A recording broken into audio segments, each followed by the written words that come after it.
Madam President, the situation in Lebanon is deeply alarming, marked by Israeli ground troops pushing further north into Lebanese territory and intensified Hezbollah attacks reaching deeper into Israel. On 31st May, Prime Minister of Israel, Benjamin Netanyahu, announced that he had ordered the Israel Defense Forces to deepen and expand their control over areas previously held by Hezbollah, declaring the capture of the historic Beaufort Castle. This followed Israeli advances north of the Litani River in the Yochmo Triangle. The Israel Defense Forces circulated images of an Israeli flag flying over the castle, evoking memories of Israel's occupation of southern Lebanon from 1982 until 2000, when the castle was used as an Israeli base.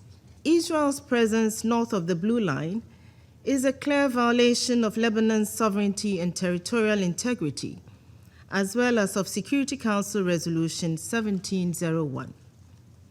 Israeli forces must withdraw to south of the Blue Line. Hezbollah and other non-state armed groups in Lebanon must disarm and cooperate with government efforts to extend state security and assert a state monopoly over the use of force. The Lebanese armed forces are the only legitimate armed force in Lebanon.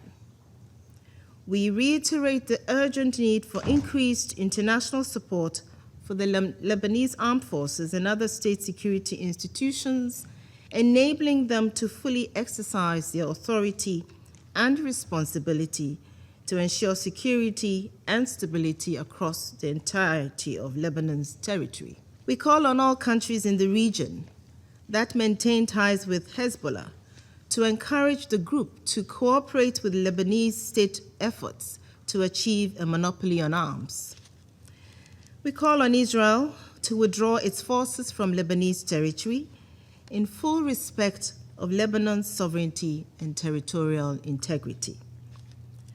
Civilians must be protected. Civilian infrastructure, including cultural heritage sites, must not be targeted.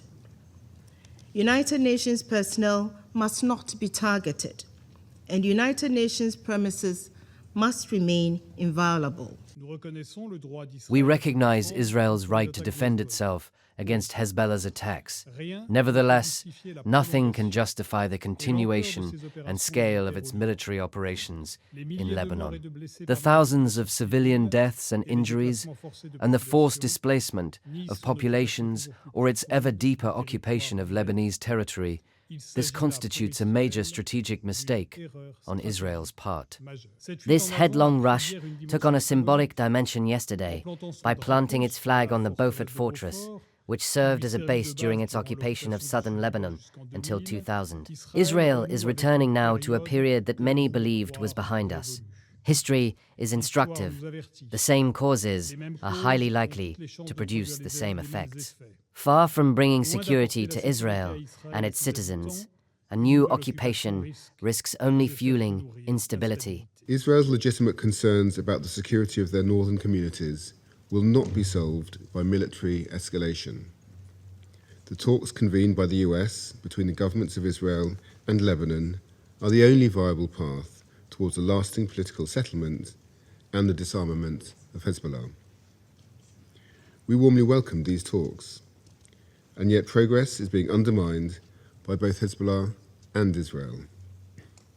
All parties must implement a genuine and lasting cessation of hostilities to allow space for real diplomatic progress.